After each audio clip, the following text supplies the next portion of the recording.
Welcome to your 19th web scraping tutorial, and in this tutorial I'm going to show you some code that I just wrote. And basically what it does is it goes out and it grabs an article and it returns just the text that we want. So I'll just demo it for you, and it's going to print out HTML. Actually, I'll print out final article. So I'll run this, and it gets just the article. And if you have ever used Safari's web browser, which is Apple Corporation's their version of a web browser, it has a reader function, and when you click the reader function, it brings up the article as a scraped and formatted article. So it basically gets rid of all the other random stuff. Like, it gets rid of the ads, it gets rid of the headers and all of the other stuff. So they actually use a scraping algorithm, and I think that they actually just used the readability library and they just changed it to C++ and then put it into their web browser. So basically this code uses NLTK, which is a natural language text kit, and I'm not going to explain how this code works because it's like 20 megabytes of code. URL-lib we've used. Readability is another third-party module. You can just Google it and download it from GitHub. And then basically what we do is we set our URL and we get the HTML of it, and then we go to a readable article, and it basically, document of HTML.summary basically just gets the article text. And then readable title, it basically gets the title of the article. So if I print out readable title, readable underscore title, it gives me the title of what I should name the article. And then what I do is I take readable article. So I'm just going to print out readable article so you can see what it looks like. This is basically what readable article document of HTML.summary returns to me, which is an HTML file with the entire body, I guess you could call it. And if there's any images on the bottom, they will be in here too. So what I do is I open it in Beautiful Soup and I take just the text. So when I print out final article, it strips all the tags and it strips the images too. So I'll print that out, and it basically just strips all the tags because we don't want HTML tags in there. We don't want links going out to other websites. And then we print it out. So I'll try it for this New York Times article I have here. And so it's just about politics, about gun debate. So I'll copy the URL and I will just replace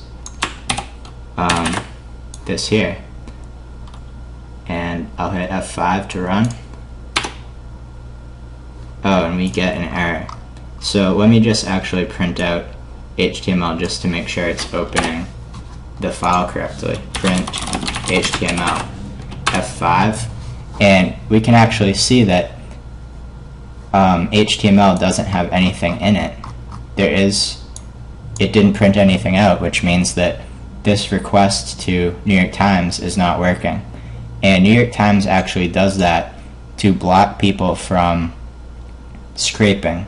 So if I was to go back and I was to type in just search news, and I want to get these search results, and we try just getting the search results from Google, they're actually not going to let us. So let me just show this.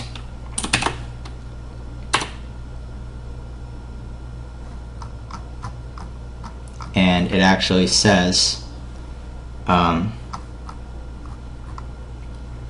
If you believe that you have received this response in error, please make sure you have visited this.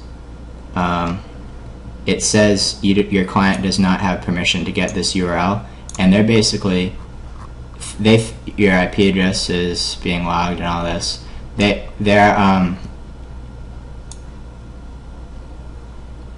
So basically what they're doing is they're blocking us from getting this URL because they feel that we are a robot. So what I'm going to do is I'm actually going to modify the headers, and to do that I actually have to use Beautiful Soup. So here is a piece of code that I've written for Google Translate, and I'm going to just copy this, and I'm going to go back to my code, and I'm actually going to get rid of this. So I'm going to set browser. Actually, I'm going to call it just BR because it's easier. So yeah, I have to import mechanize too. So import mechanize, and then I will say HTML equals br.open URL.read. And basically, mechanize simulates a browser. So I can change the browser's set handle robots to be false. So basically that means that the browser is not a robot, and I changed the user agent to Firefox. So basically when this code visits a website, it passes headers to the server that says I am not a robot script and I am a Firefox web browser. So now I can run this, and we don't actually print anything out. So I'll print out HTML, and this time doesn't look like we got an error. Looks like we got all of those Google results, and that's actually how we're going to search things in Google without using their paid API, because if we don't know whether our web scraping business is going to be profitable, we don't want to be buying Google services and losing money until we know how much money we can allocate to paying for Google services. We can also use Bing or other search engines because we don't want to query Google too much, or they'll limit us. I think they set it limit to 6,000 requests per hour or so, or that's what I've heard. So we might have to distribute with Bing as well. You can also have other machines and distribute the queries to Google across multiple IPs, so they have no idea what's going on. But we don't have time for that. We're just gonna find out if our web scraping business is profitable, and after a few days we'll know, and we can figure out how much money we're going to allocate to Google services. So I'm just going to print out HTML. Actually, I'm just going to print out final article underscore article. Okay, so this is the article that we got from New York Times, and I'll just put it over here. So here's the article we get. Since I'll just put this in Reader so it's easier to see. So it says, since then, however, Congress has consumed issues, so it starts right here. It says, since then, however, with Congress consumed by issues. So we basically get most of this article, and we end at healthcare. So basically we get the majority of this article, and it's relatively close to what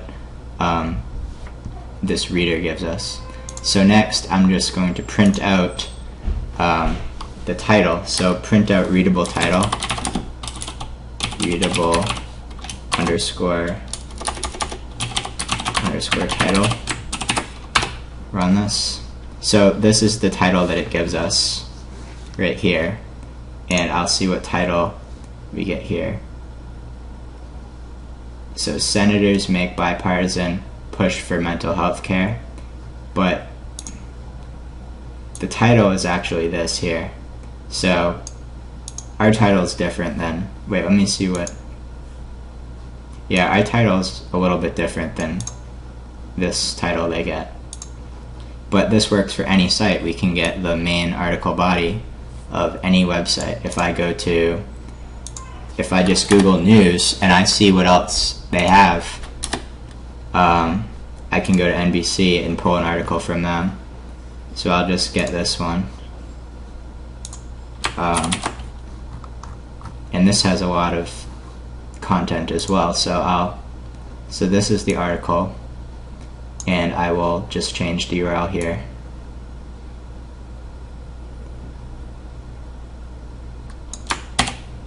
Save. F5. So this is the article I get.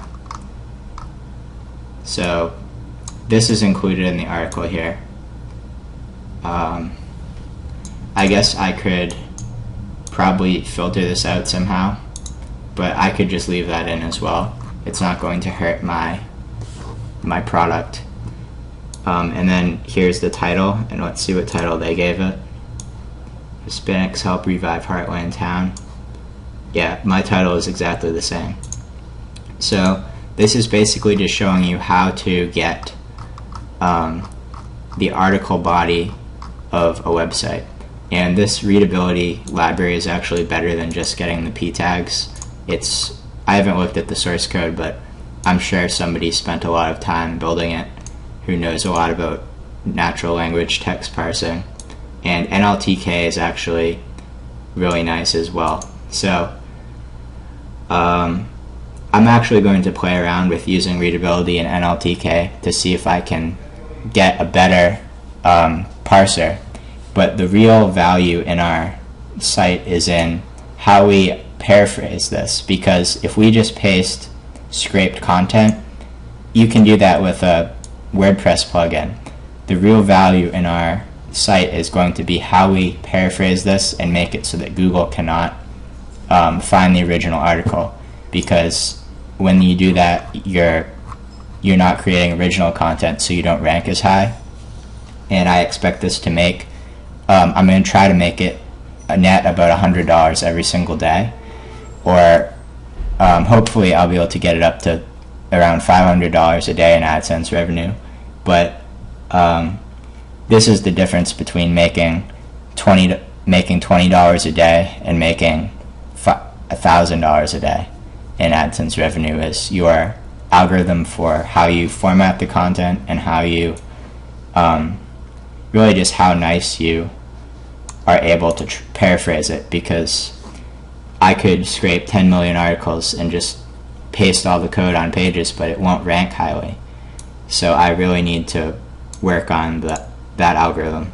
And that algorithm is actually right here, and it basically sends a post request to Google Translate, and I'm going to call this twice. So I'm going to translate the text to a language like Chinese and then translate it back to English, and it will be slightly different, because actually I need to translate it to a language that's not based on Latin, because if I was to translate it to Spanish or to French and I translate it back to English, it would be relatively the same.